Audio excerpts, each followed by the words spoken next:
How to select file formats on Lalal.ai.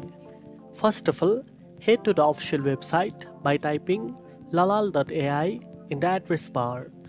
Make sure you are logged in and click on the Select Files button to upload your audio or video file.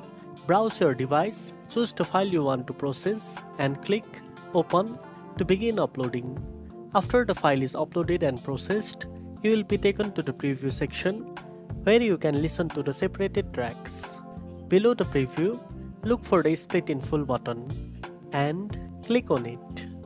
Next, it will take a few moments for the file to be prepared, so wait patiently. Once the file is ready, click on Get Split Files.